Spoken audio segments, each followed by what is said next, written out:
Venus de plusieurs pays du Sahel et de l'Afrique de l'Ouest, ces ONG et organismes de lutte contre la corruption, dont la Haute Autorité pour la bonne gouvernance, prennent part à la rencontre régionale de la plateforme pour l'accélération de l'application de la Convention des Nations Unies contre la corruption.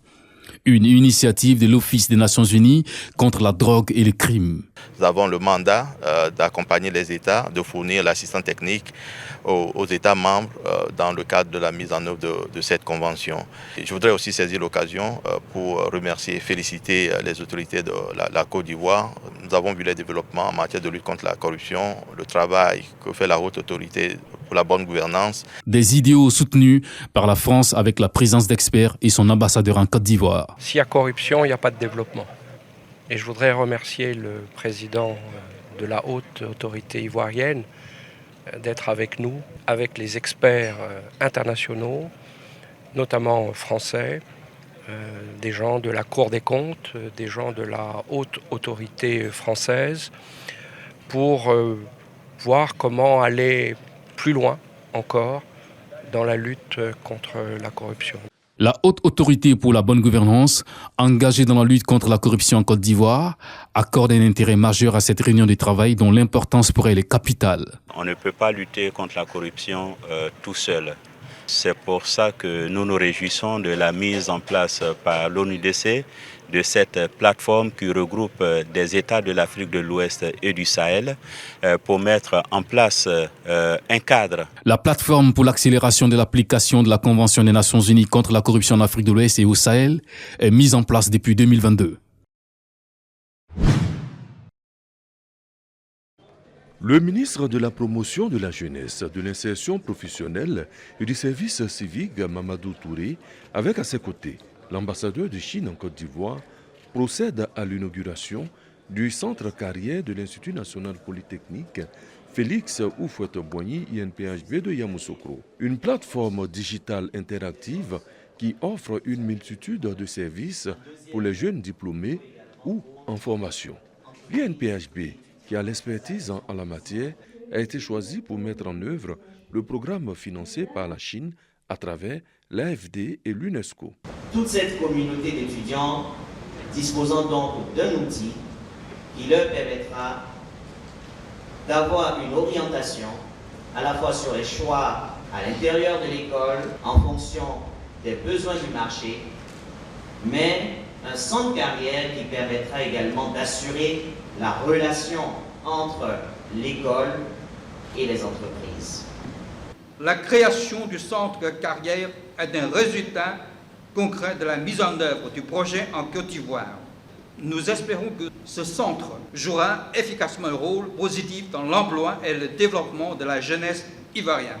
En ce qui concerne le projet de formation de 1000 jeunes, l'INPHB et l'agence Emploi Jeunes se tiennent ensemble pour satisfaire les besoins des entreprises. Plusieurs domaines ont été retenus, notamment les métiers du bâtiment et des travaux publics, des technologies de l'information et de la communication, le tertiaire, l'agriculture, coût de la formation, environ 900 millions de francs CFA. L'insertion professionnelle des jeunes, le gouvernement en fait une priorité. Je me réjouis de participer à cette activité qui voit la synergie gouvernementale. Ministère de l'Enseignement supérieur, ministère de l'économie numérique, mais aussi qui célèbre donc l'excellent rapport que la Côte d'Ivoire a avec certains pays amis. Je voudrais ici donc saluer et remercier l'Agence française de développement. Remercier aussi la Chine qui, donc, dans le cadre de la coopération entre nos deux pays, est d'une grande contribution dans la mise en place d'accompagnement pour notre pays et notamment sa contribution pour ce projet. À l'issue des formations, l'INPHB va délivrer un certificat de formation technique, CFT. Le collège moderne de Soifouédan, localité située dans le département de Sakassou, met un accent particulier sur l'excellence. Pour preuve, l'établissement vient d'initier une cérémonie de distinction des mérites de sorte à encourager l'ensemble des élèves à prendre au sérieux les études. Le principal veut hisser ce collège au rang des établissements d'excellence du pays. En célébrant les meilleurs, cela peut susciter des talents, peut encourager les autres à se remettre au travail. Donc la journée d'excellence, c'est une journée qui est importante dans un établissement scolaire. Pour sa part, le parrain félicite les élèves. Kwasindri Ferdinand, conseiller économique, social, environnemental et culturel, insiste sur les mérites des élèves. Nous allons tout mettre en œuvre avec les cadres de cette région pour institutionnaliser cette journée de l'excellence ici à Safoué-Dian. Des kits pédagogiques, des tenues scolaires et des diplômes de reconnaissance sont remis aux apprenants qui se sont illustrés par leur sacrifice au travail. La journée de célébration de l'excellence au Collège moderne de Soifoué-Dan, créée en 2022, est à sa première édition.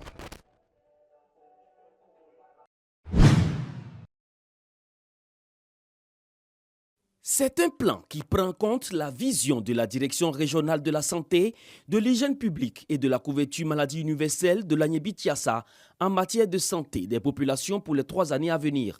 Un instrument de prise de décision et de travail pour l'ensemble des acteurs du système sanitaire de la région. 140 milliards de francs CFA seront nécessaires pour sa mise en œuvre. Ce plan est plus exhaustif parce que l'ancien faisait 405 activités. Le nouveau que nous venons d'élaborer prend en compte 550 activités. C'est-à-dire qu'il y a eu encore des ajouts. Et l'innovation majeure, c'est que nous nous sommes rapprochés du ministre Pierre Demba, qui nous a donné sa vision de la santé dans les 3 années à venir. La construction du nouveau centre hospitalier régional à Agboville, d'un coût de 80 milliards de francs CFA, a déjà obtenu le financement grâce à la tutelle. À cela s'ajoute l'érection des centres de santé urbains d'Azagui, de Rubino et de Ndoussi en hôpitaux généraux pour un coût environnant les 15 milliards de francs CFA. Une réponse aux défis sanitaires auxquels la région est confrontée. C'est clair que pour les besoins sanitaires en matière au niveau de l'Agnébi-Tiassa ne vont pas s'arrêter avec ce plan régional. Il y a un autre plan qui va être élaboré à la fin de la mise en œuvre de celui-ci.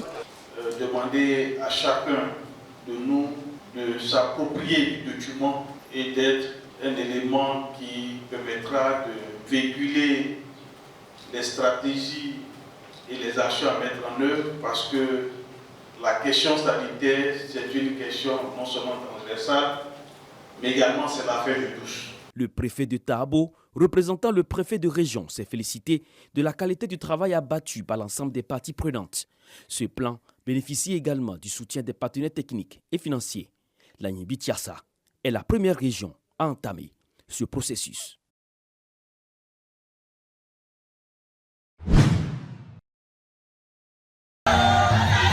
C'est dans une ambiance festive que les mamans de Krikorea, village situé dans la commune de Gbogoué, département de Daloa, ont été célébrées. Divers cadeaux constitués notamment de pagnes. Elles sont 500 mamans issues de toutes les communautés vivant à Krikorea. Débordantes de joie, elles ont exprimé leur reconnaissance à leur bienfaiteur, le maire de la commune de Gbogoué. Très heureux parce que c'est la première fois que Krikorea est honorée. La femme surtout. La femme qui n'est pas autonome. Cette année, avec le maire, la femme est autonome. Et je suis très contente pour cette journée que le maire nous célèbre. Vraiment, ça me va droit au cœur. Je dis merci au maire. Ça, c'est la première fois depuis que nous sommes à Gbogoué que les femmes soient célébrées comme ça. Le premier magistrat de la commune, initiateur de la fête des mères, a rappelé les rôles fondamentaux. Ouattara Bakari les a exhortés à cultiver l'unité, la fraternité, la cohésion afin d'arriver à une autonomisation pour la culture des produits vivriers et la mise en place d'un port sec dans les villages périphériques. Je voudrais rappeler qu'en réalité, nous devrions pouvoir les célébrer tous les jours. C'est simplement de façon symbolique que nous avons choisi de venir à Krikorea parce que première lueur effectivement de cette lutte, c'est elles qui ont cru. C'est le lieu de rappeler aux vaillantes populations, surtout les femmes et les jeunes, qu'il faut se serrer les coudes parce que nous devons d'amorcer le développement. Et ce développement ne peut être effectif qu'avec les femmes. La fête des mères à Gbogoué marque la première année du mandat du maire Bakary Ouattara, nouvellement porté à la tête de cette commune. Dans sa politique de développement, l'autonomisation des femmes reste une priorité.